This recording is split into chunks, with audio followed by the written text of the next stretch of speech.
मेरे प्रिय पुरोहित भाइयों, प्यारी धर्म बहनें, आप सम्मानीय माता पिता, भाई बहन और बेटे बेटियों, पुण्य शुक्रवार के दुखपूर्ण एवं शोकमय दिन के बाद और शांत शनिवार के दिन अर्थात आज हमने शांत, मौन, चुपचाप, निशब्द वातावरण में समय बिताया। आज का हमारा अनुभव ठीक वैसा ही रहा है जिस तरह घर परिवार में किसी व्यक्ति का दफन के बाद का दिन होता है, या शादी में किसी बेटी या बहन को विदाई देने के बाद का दिन होता है। शांत वातावरण, मौन, नीरव, घर के हर कोने में खाली खाली सा लगना, अचानक किसी का कमी खलना। आज हमने इसका अनुभव किया है। फिर आज शाम होते हम इस्राएलियों का मिस्रियों के गुलामी से छुटकारा पाने के पूर्व संध्या भोज की स्मृति का समारोह मनाने के लिए एकत्र हुए हैं।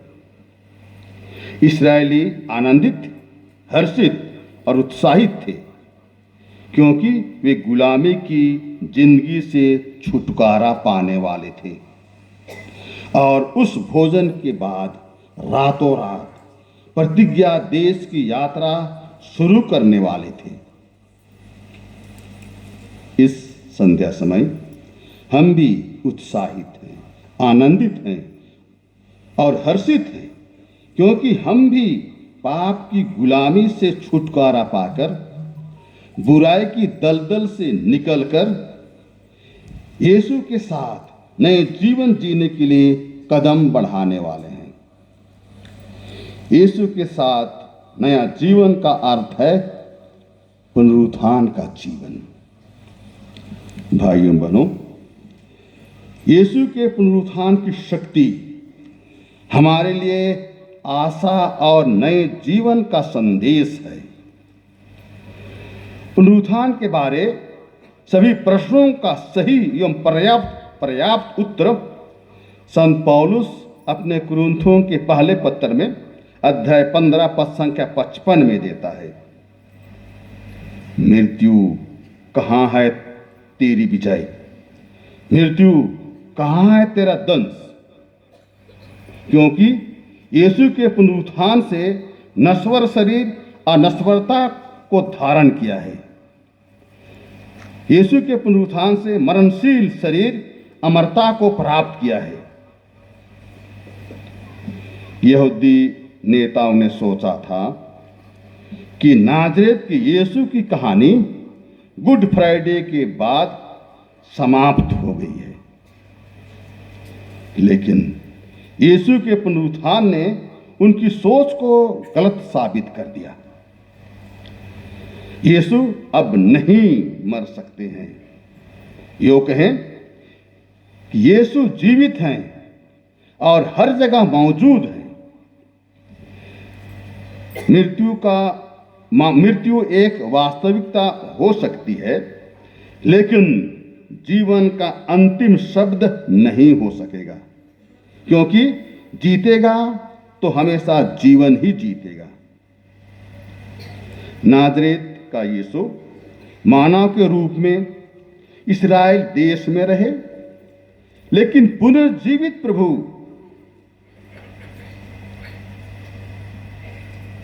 पुनर्जीवित होने के बाद सभी बाधाओं को पार कर सब जगह और सब समय मौजूद होने का सामर्थ्य रखते हैं।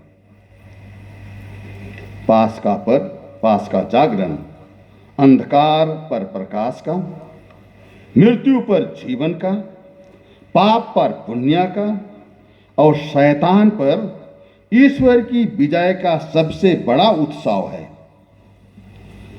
यह पुनर्जीवित मसीह के प्रकाश का स्वागत करने, हमारे बपतिस्मा संस्कार की प्रतिज्ञा का नवीकरण करने और जीवित आशा में फिर से जन्म लेने का पवित्र रात है। यह पुण्य घटना 2026 वर्ष के पहले से मानव की मुक्ति यादगारी में मनाए जाने वाली परंपरा से चली आ रही एक विधि है।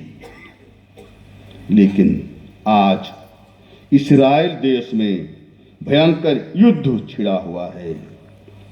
राजनीतिक उथल पुथल की स्थिति विश्वासियों को भयभीत की हुई है।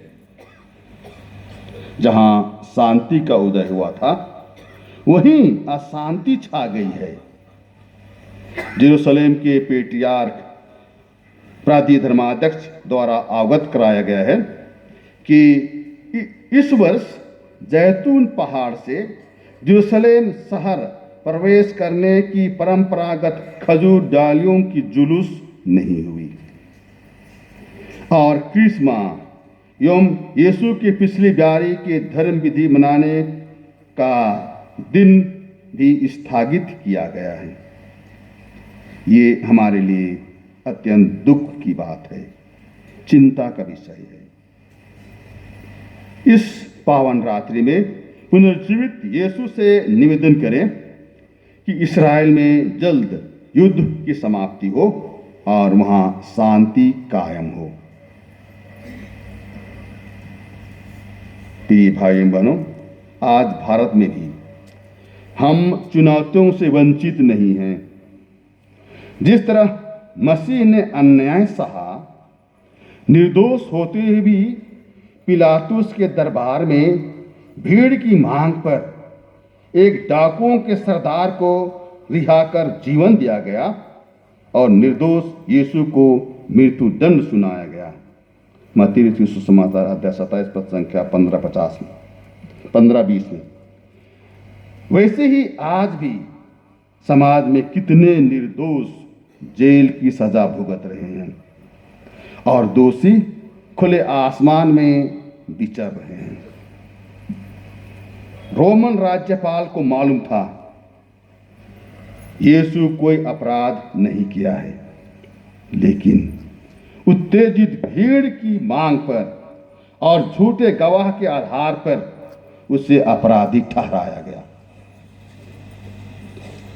आज भी उत्तेजित भीड़ के हो हल्ला के कारण बहुधा निर्दोष लोगों पर एफआईआर दर्ज होते हैं। मत्ती रचित सुसमाचार अध्याय 26 पद संख्या 49 से 60। आज भी समाज में मोटी रकम देकर सत्य को असत्य में बदल दिया जाता है। झूठ को सत्य बताने की होड़ में लगे हुए हैं। यीशु जी उठे, पहरेदारों ने देखा और नेताओं को बताया। नेताओं और महायाजकों ने उन्हें मोटी रकम देकर झूठ बोलने के लिए निर्देश दिया। कुछ लोग आज भी उस झूठी पंथ के अनुयायी हैं। मत्ती रचित सुसमाचार अध्याय 28 पद संख्या 11 से 15 तक। खेद की बात है, आज के सामाजिक परिवेश में झूठ बोलना, असत्य कहना एवं झूठी गवाही देना फैशन बन गया है। अदालत में पैसे के बल पर गवाह का मुकर जाना आम बात है। देश का मुख्य चैनल मास मीडिया सच के सिवाय झूठी खबर परोसने में कोई कसर नहीं छोड़ा है। जो जितना ज्यादा या बड़ा झूठ बोलता है, उससे उतना ही सम्मानित किया जाता है। इतना ही नहीं, हमारे देश में हम ईसाइयों के विरुद्ध घृणा और वैमनस्य की हवा दी जा रही है। कानून बनाकर हमारे सेवा कार्यों पर अंकुश डालने और उनका दमन करने की पुरजोर कोशिश हो रही है।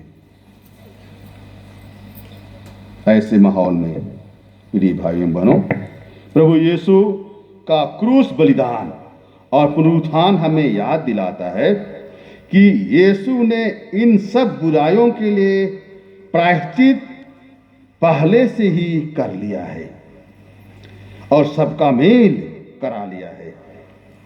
बस जरूरत है उनके प्रेम को पहचानने की, बस आवश्यकता है उससे अपने में अनुभव करने की, बस जरूरत है उनकी शिक्षाओं पर चलने की। इस पास्का जागरण के सभी पाठ हमें मुक्ति इतिहास के महत्वपूर्ण क्षणों को फिर से जीने और कृतज्ञता और प्रेम की भावना के साथ यात्रा करने के लिए आमंत्रित करते हैं। मुक्ति इतिहास दुनिया की रचना के साथ शुरू होता है। सब कुछ इसलिए हुआ क्योंकि ईश्वर ने चाहा और सब कुछ अच्छा ही हुआ। कुलपति इब्राहिम से ईश्वर ने अपने लिए एक नया राष्ट्र बनाया। ईश्वर इब्राहिम के द्वारा चुने हुए राष्ट्र की निष्ठा का जांच करना चाहा और इब्राहिम ने अपने इकलौते पुत्र इसहाक को बलिदान करने के लिए मोरिया पर्वत पर ले जाकर अपनी विश्वसनीयता को प्रमाणित किया।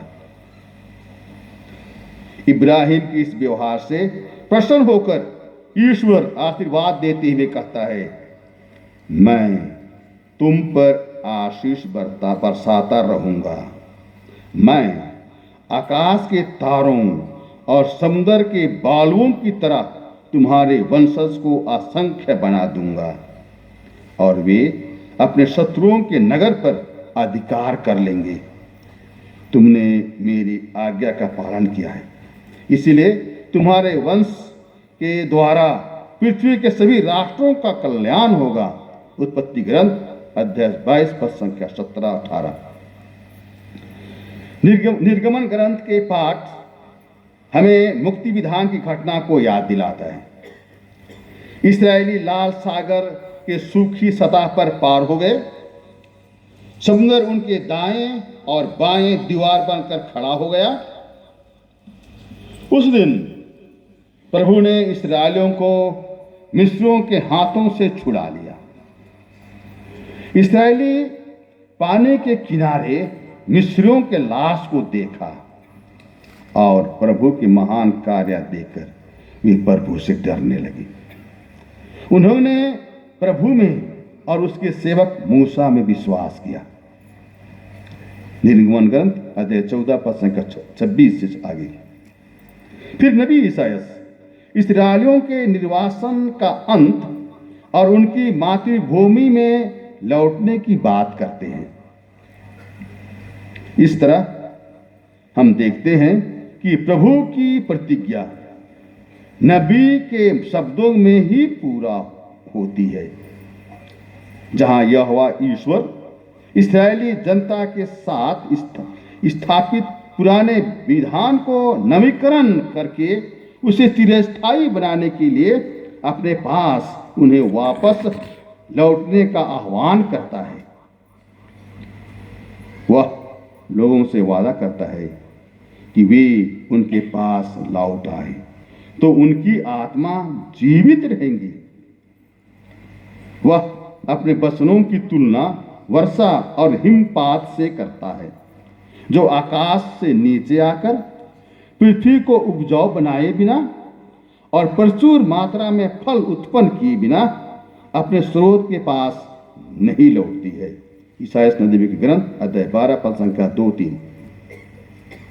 प्रिय भाइयों बहनों, फिर ईश्वर ने एक नया जीवन शुरू करने के लिए एक नया हृदय की आवश्यकता पर नबी जीकेल के माध्यम से बल दिया है। यह इसलिए है कि इस्राएल के घराने ने ईश्वर के पवित्र नाम को अपवित्र किया था। यहोवा कहता है, वह इस्राएल के लोगों पर शुद्ध जल छिड़केगा और अपनी आत्मा को उनके भीतर रखेगा। रोमियों के नाम पत्र में संत पौलुस बपतिस्मा संस्कार को प्रभु यीशु के मृत्यु और पुनरुत्थान के साथ तुलना करता है। एक प्रकार से इस्राएली जनता ने बपतिस्मा संस्कार को उस समय अनुभव किया था जब वे लाल सागर के बीच में सूखे कदमों पार हुए थे। इसलिए उस अनुभव ने उन्हें फिर से पाप नहीं करने की गारंटी नहीं दी थी।